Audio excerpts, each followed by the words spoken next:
Hello, technical analysis fans. This is Coach Victor here at Safehouse, and today I want to talk to you about something that seems to be the hype of the moment, the Bitcoin halving.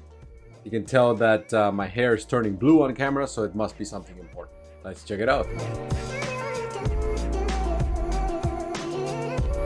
All right, let's have a look at the Bitcoin chart. And here on the right, you can see I have a whole bunch of news that are being shown here.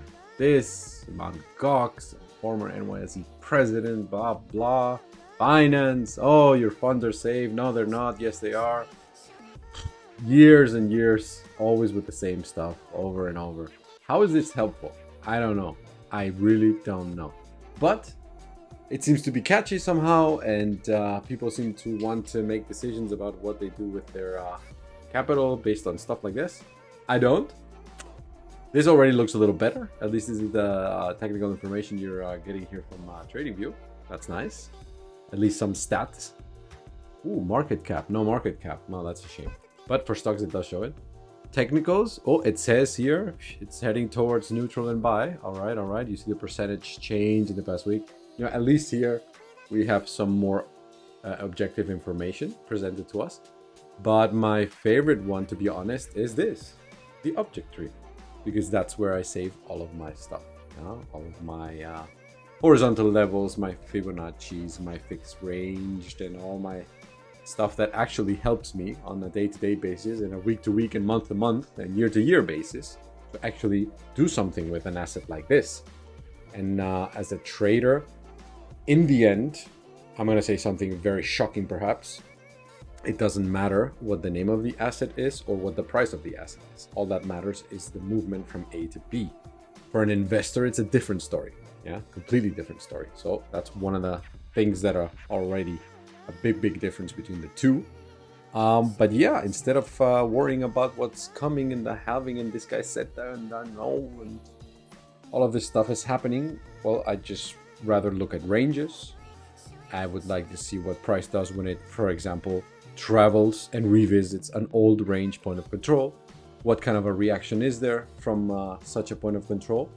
Well, we can have, in this case, we had, what was this? A week ago, 14th of November, boom, a 10% push to the upside from that point of control reaction. I mean, this is the kind of stuff that I can work with and that I can perhaps realize profits on demo accounts, of course.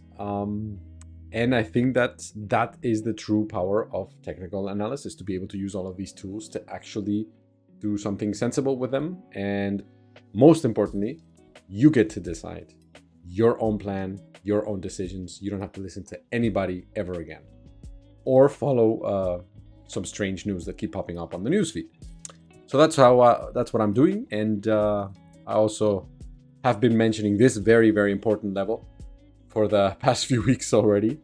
I love monthly levels, and this is an old one from 2021, 35027.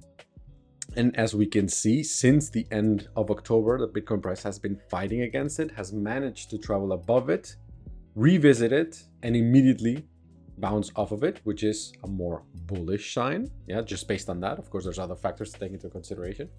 So as long as that stays like this, great. Then the higher time frame, much higher targets are possible. But on a day-to-day basis, you can see that this is a massive chop fest, up and down and up and down and up and down. People getting liquidated and stopped out of their positions left and right. So who is going to win? I'll tell you that right now. The patient one. The one that actually protects capital and waits for the right mixture of factors to come together to make an informed decision. And that's what it's all about. That's what we teach at Safehouse. We give you the tools to get started on this journey, and then we show you how to actually use them so that you can consistently make good decisions. Can you win every single trade? No, that's impossible. And anybody who tells you that they can do that is not telling the truth. Yeah. Not even the very best in the entire world can do that. But that's okay, because that's part of the game. You can't win all the trades that you take, but you can increase your probabilities so that a statistically significant amount of trades go your way. Yeah. In the end, it's up to the market participants that are there at that specific time. So the number of variables is pretty much infinite. But you can always rely on these concepts to increase your chances. That's what we're doing today.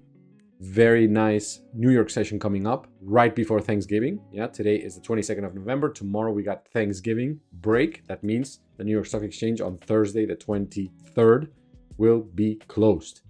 That means less volume, less actionable trade setups usually. So it's kind of like a weekend day, but today is still a normal day.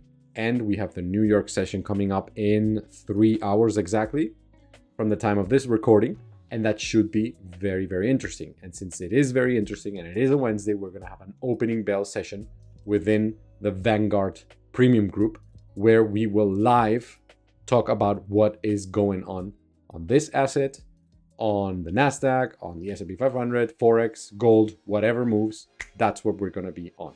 So if you're interested in that, check the link in the description below. Join us there. And I'll see you in a couple hours for the New York session. Take care. Bye-bye.